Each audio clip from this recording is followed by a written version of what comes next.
Hello, welcome, Cabbage here. In War of the Visions, let's have a look at Arena, and this might be my third hardcore run through Arena. This is Monday here, I'm trying out some teams, I'm looking at what other people are using. In the previous video, I kind of went through my thought process about making teams, looking at the meta. And then here, these will be a couple of random fights from the first day. Look at how my preparations went. But here, let's go against a light party with the bonus unit of Golbez. So that'll be a lot of magic damage coming my way. Projectile damage as well, which is why Rain is so good. And I showed this team before, but this is meant to go against magic, my party here.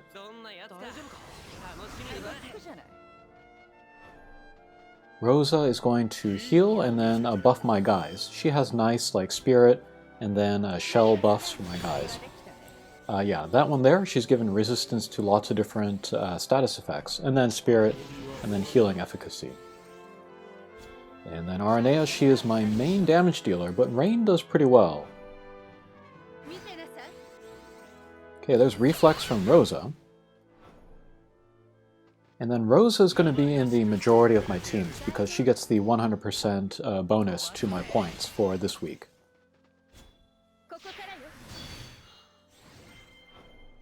I think most people are going for Kain or Golbez for their 100% bonus.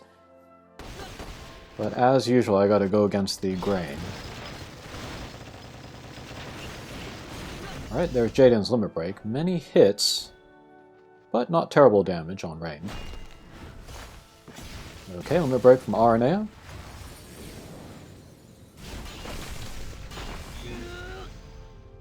Getting that Limit Break to go off and then connect is really, really important to all of the teams that she is on. She does do top tier damage. It's just she doesn't have the big AoEs like maybe Helena or Oberon do. Okay, full life on Golbez. He will come back.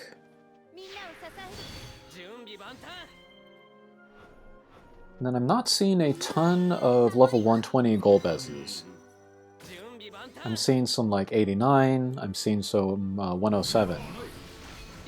But now, while he is low level, I thought I would take advantage. I haven't fought against him at 120 yet, so I don't know how strong he is.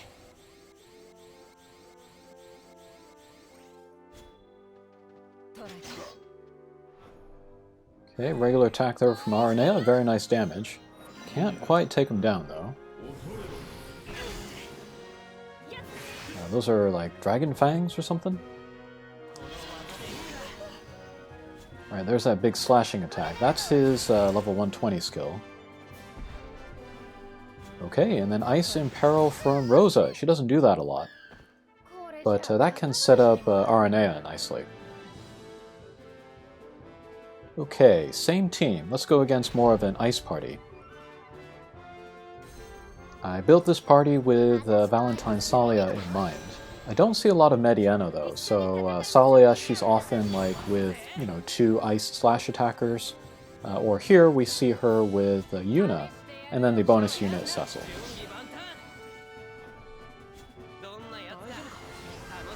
Okay, and then Rain, he can use his Trustmaster ability, give everybody a big spirit buff. And then Cecil, he will give the physical barriers to Yuna. Good against scaled attacks, but not good against magic scaled attacks. And to be honest, Cecil, he might be the worst of the Final Fantasy IV kind of revival EX jobs. That might not be too surprising though, since he became a handout unit in Global.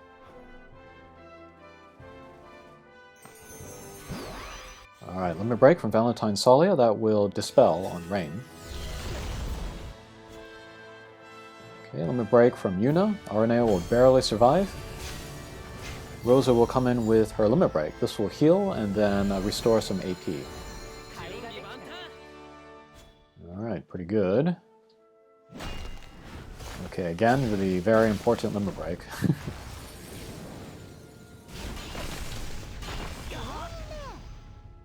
Okay, take down Cecil, that's fine.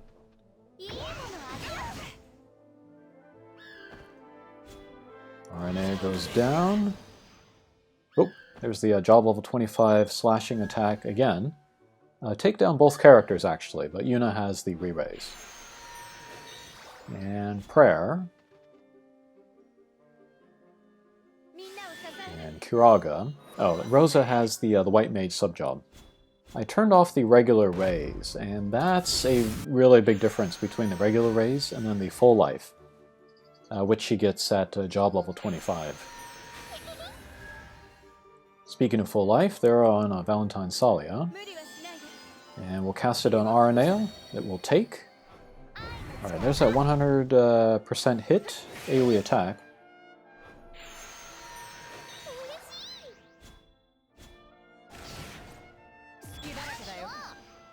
Okay, AoE jump there. Yuna is down, that's very big. And Kuraga again. Oop, reflex. Physical reflex. Whoa. Okay, big reaction drain there, and then get the HP back. Okay, next we'll take our Mono Ice team versus Mono Wind. And Mono Wind I see fairly often. Probably Mono Dark and Mono Wind are the most common right now. The big trouble with Mono Wind is the high evasion. So here I changed Rosa's Trustmaster to El Shirel's Trustmaster, which does an AoE accuracy buff. But my positioning or my AI manipulation is not so great, so Aranea will not get in there in time, I think, to actually take advantage of the accuracy buff. And then the way that this map is, it kind of separates your guys, like two guys over here, one guy over here, which are maps that I don't generally like. But it's not like it's like walled off or anything, it's just that there are two holes in the fence or the wall that kind of guide characters that way. But you can get around it if you, you know, manipulate team buffs. Keep your guys together if you want, or move your guys from one side to the other. That is one of the things I'm still trying to figure out with this party, with all of my parties, rather. Okay, but from Barrett's Limit Break, I think it was, we got the Confusion on Tifa.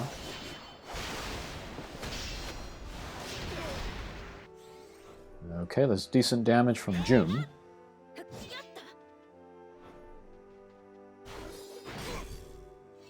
And then Barrett, he's acting as my tank.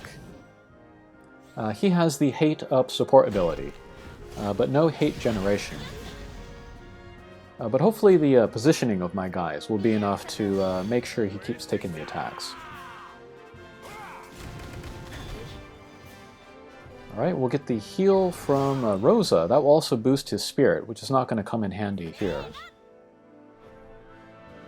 Alright, Confusion finally wears off on Tifa. Alright, there goes Barrett. And I always hope that Rosa does not use Re-Raise Full Life on Barrett. I want her to use it on Aranea. Alright, but there it is on Barrett.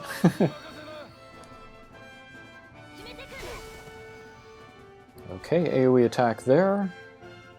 And perfect timing, that will be the Limit Break from Rosa again, healing and then AP restore. And then going against this Mono Wind team, of course, the evade is very high, so getting streaks against this team is very difficult because the evade is going to be random. And even me with my Mono Ice team, which has the total element advantage on Mono Wind, has a tough time beating this team.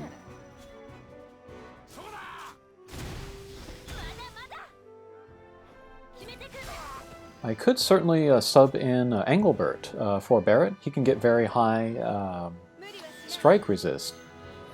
But I wanted to give Barrett a chance, and he's doing just fine. Okay, great. That'll do it for there. I'm sure I'm the only one in the top 100 using Barrett. Okay, next. Here is Dark versus Dark. I forget to check if this other team has the Demon's Wall Vision card. because that might be the deciding factor. That will give dark units dark resistance up. I do have that, so. And again, they have the Golbez that has the lower level, so I'm taking advantage of that while I can. But Protect and Shell on Dwayne there, he has Auguries' Trustmaster, so this opponent knows what's going on. And then when I look at like a party with like a weaker Golbez, I always put my Stern on the other side of them. And then I put my Sasayaki in front of the stronger side of the field. So yeah, Stern, he can take that attack from Golbez just fine. I'm guessing he's going to be one punch though at level 120. Okay, Hazard Injury, not going to take down anybody unfortunately, but thankfully the hate that came out onto Sasayaki, so she can draw the Limit Break. That's no big deal for my guys with the magic resistance. Alright, we'll take down Helena, that's big. Okay, Armor Crusher, that is a slash resistance break. But Sasayaki's still doing pretty well. And then Hate up again on her. Okay, Limit Break from Golbez. Unfortunately, no voice because we're on a 1.5 times speed. Okay, Super Stern still standing. And then I gave him Ododoa's Trustmaster for the defense penetration. As we've seen from some of my community posts, Golbez can get high defense.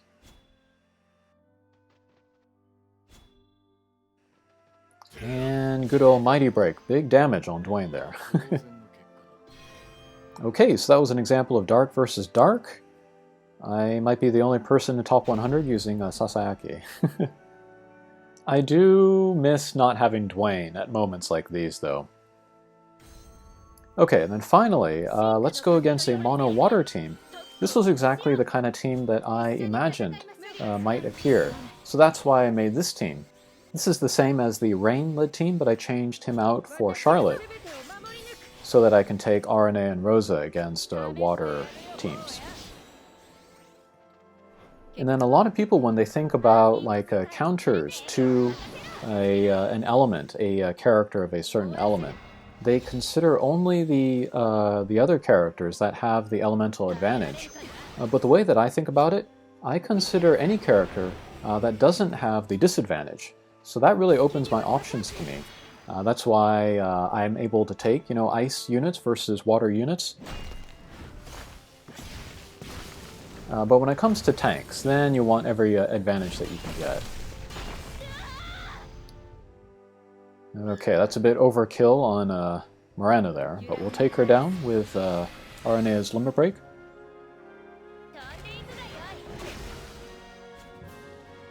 Alright, there's a damaging attack from Summer El Shirel. Attract Wall on Charlotte. She was dispelled earlier by Miranda's, what was it, Dispel Thrust? So she wants to reapply that. And unfortunately, RNA is going to come to the front here.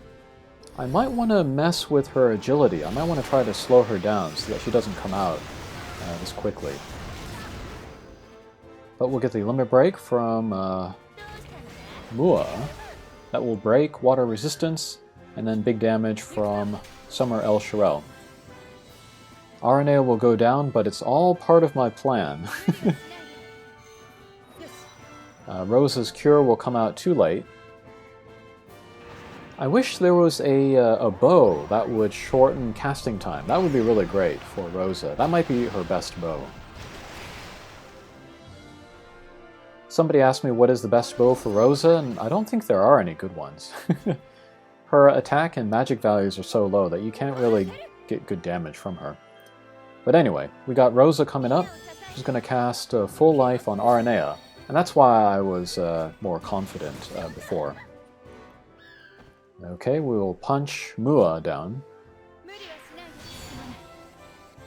But actually, even if that Full Life doesn't take on Aranea, I still win. So this is a very good matchup for me, and then I can farm this guy for points if it comes to that. Okay, but stun from Charlotte there. And again, the Ice Imperil from Rosa, that's a nice bonus. Okay, and then Dispel Thrust from Aranea, and then take down Summer Elshirel. Okay, those were that's a look at a few of the teams that I've made. I don't know if I'm going to go really, really hard the entire week, but I'm feeling okay about it for the moment. Okay, thanks for watching, and we'll see you again. Take care.